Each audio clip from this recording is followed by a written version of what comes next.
இந்த ஆட்சியில் பங்கு அதிகாரத்தில் பங்குன்ற முழக்கம் இந்த தேர்தலில் வர்றதுக்கு என்ன காரணம்? இல்லை, இப்போ அது எங்கே பாரு டீசென்ட்ரலைஸ்ட் ஆஃப் த பவர்னு உலகம் முழுவதும் வருதா நம்ம பத்திரிகையில் படிச்சிருக்கிறோம். ஒன்றிய அரசியலேயே மெஜாரிட்டி வந்தாலும் டீசென்ட்ரலைஸ்டு பண்ணுறாங்க, ஆந்திராவில் பண்ணுறாங்க, இதெல்லாம் நம்ம படிக்கிறோம் பார்க்குறோம். இந்த அடிப்படையில் உலகம் முழுவதும் டீசென்ட்ரலைஸ் ஆகும்போது ஏன்ற ஒரு பார்வை, அந்த கருத்து போய் முழுவதுமாக தவறு, இதை பேசவே கூடாதெல்லாம் சொல்லக்கூடாது, அவங்கவுங்க கருத்து சொல்கிறாங்க. ஆனால் இந்த கூட்டணிக்கு எந்த வித பாதிப்பும் வந்துடக்கூடாது. இல்லை, இது மாதிரியான சிக்கல்கள் வரக்கூடாதுன்னு திமுக தரப்புல இருந்து ஒரு குழு அமைக்கிறாங்க, இந்த பக்கம் சோடங்க தலைமையில ஒரு குழு அமைக்கிறாங்க. பொதுவாக வந்து இது வரைக்கும் நம்ம பார்த்துக்கிட்டு இருந்த இந்த ட்ரெண்ட், திமுக பொதுவாக என்ன பண்ணுவாங்கன்னா நோட்டிஃபிகேஷன் கிட்ட தான் நோட்டிஃபிகேஷன் அனௌன்ஸ் பண்ணுறாங்கன்னா அப்போ தான் அந்த குழு வந்து பேச்சுவார்த்தையை ஆரம்பிப்பாங்க, தொகுதி பங்கீடு இந்த மாதிரியான விஷயங்கள்லாம் தொடங்கும். ஆனால் இந்த முறை சோடங்கர் தலைமையில் ஒரு குழு அமைச்சிட்டாங்க. குழு அமைச்சு நாங்கள் வெயிட் பண்ணிட்டு இருக்கோம், எங்களுக்கு பேசுங்க பேசுங்க பேசுங்கன்னு ஒரு விதமான அழுத்தத்தை திமுக கொடுத்துக்கிட்டு இருந்தாங்க இல்லையா?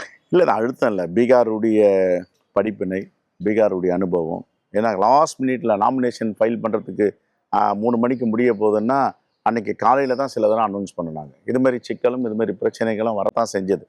ஆகையால எல்லோருக்கும் பாதுகாப்பாக, எல்லோரும் சரியான நேரத்தில் சரியாக திட்டமிட வேண்டும் என்றது தான் அடிப்படையை கண்டி நெருக்கடி கொடுக்கறதெல்லாம் கிடையவே கிடையாது. இல்லை, இந்த இந்த இந்த அமிகோவில் அது முடிஞ்சது இல்லையா? சுமூகமாக முடிஞ்சதுக்கு பின்னால யாரெல்லாம் இருந்தாங்க? அகில இந்திய காங்கிரஸ் கமிட்டி தலைமை தான். தலைவர் ராகுல் காந்தி, எங்கள் அன்னை சோனியா காந்தி, தலைவர் மல்லிகார்ஜுன கார்கே, எங்களுடைய பொறுப்பாளர் திரு கிரீஷ் சோடங்கர். இல்லை, இந்த பேச்சுவார்த்தையில் பொதுவாக நீங்கள் பார்த்துருப்பீங்க, உங்களுக்கு தெரியாதுல்ல, இப்போ இந்த பேச்சுவார்த்தையில் ராகுல் காந்திக்கு நேரடியாக எந்த விருப்பம் இல்லை அப்படின்ற மாதிரியான அவரோட விருப்பத்தின் பேரில் தான் இது எல்லாமே நடந்ததா? இல்லை, இறுதி கட்டத்தில் நம்ம கேள்விப்பட்டது, செய்திகளாக வந்தது எல்லாமே வந்து இது காங்கிரஸ் தலைவர் சோனியா காந்தியும் சரி, கர்கே சரி, இவங்க முடிவெடுத்து அவங்க தான் சிதம்பரத்தை முன்னாள் இதெல்லாம் யார் இந்த கற்பனைக்கு எட்டாத விஷயங்கள் எல்லாம் வெளியில விடுறாங்கன்றது தெரியல. இப்படியெல்லாம் கற்பனைக்கு எட்டாத கட்சிக்குள் குழப்பத்தை ஏற்படுத்த வேண்டும் என்று யாராவது நினைத்தால் இந்த கட்சிக்கு பெயர மிகப்பெரிய துரோகம் பேச்சா தான் இது இருக்கும். ஏன்னா மல்லிகார்ஜுன கார்கே என்றவர் அந்த குடும்பத்துல ஒன்றி இணைந்து அவர் என்ன சொல்ல போனா அடிக்கடி சொல்லுவார், நான் அந்த குடும்பத்தோட விசுவாசின்னுவார். அந்த இந்திரா காந்தி குடும்பத்தோட நான் விசுவாசி. இன்னொரு இங்க கேள்வி வந்து மல்லிகார்ஜுன கார்கே பத்தியோ சோனியா இல்ல சொல்றாங்க, அவங்களோட முழு ஆதரவோட அவங்களோட இதுலதான் நடந்தது அப்படின்னு சொல்றாங்க. ராகுல் காந்தியோட நிலைப்பாடு இதுல என்னன்றது அதான் சொல்றேன். ராகுல் காந்தியை கேட்காமல், ராகுல் காந்தியுடைய அசைவு இல்லாமல் மல்லிகார்ஜுன கார்கே அவர்கள் ஒரு சின்ன குண்டூசி கூட எடுத்துக்க மாட்டார். ஏன்னா அப்படி பின்னி பிணைந்து அந்த உறவு இருக்கு. நான் பேசும்போதெல்லாம் கண் கலங்குவார். அந்த குடும்பத்தை பற்றி பேசும்போது அந்த இந்திரா காந்தி குடும்பம் கண் கலங்குவார். இவ்வளோ தியாகம் செஞ்சுட்டு உலகத்தில் ஒரு குடும்பம் இருக்கா என்கிட்ட காட்டுங்கன்னுவார்.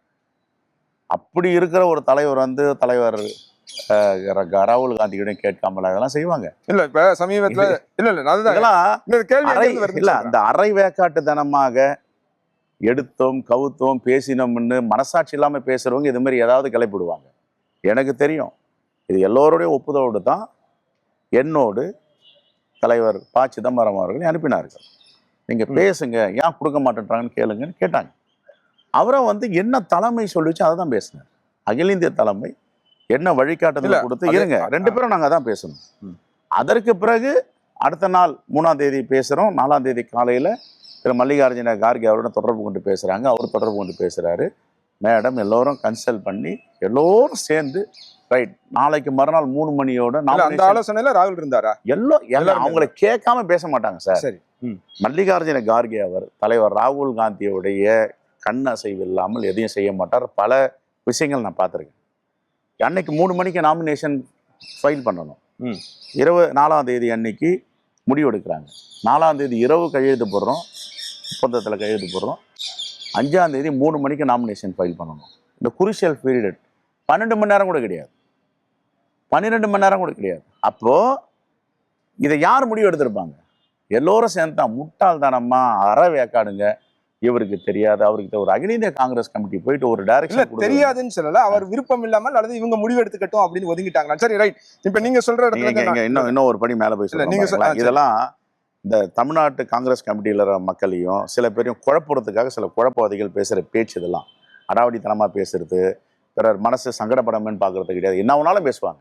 மனசாட்சி இல்லாதவர்கள் பேசுறேன். இந்த கேள்வி பாக்குற ஆடியன்ஸ்க்கும் சரி காங்கிரஸ் தொண்டர்களுக்கும் சரி ஒரு கிளாரிட்டி வரண்டியா? திமுக நான் சொல்றேன், 2 பேர் சேர்ந்து வேலை பார்க்கணும். தமிழ்நாடு காங்கிரஸ் கமிட்டி தலைவர் நான் சொல்றேன் பாருங்க, ஆனஸ்டா பேசுறேன். தமிழ்நாடு காங்கிரஸ் கமிட்டி தலைவர் மல்லிகார்ஜுன கார்கே அவர்கள், எங்களுடைய தலைவர் ராகுல் காந்தி அவர்கள், அன்னை சோனியா காந்தி அவர்கள், எல்லோரும் அகில இந்திய தலை சேர்ந்து முடிவெடுத்து திராவிட முன்னேற்ற கழகத்தோடு இணைந்து பணியாற்றணும்.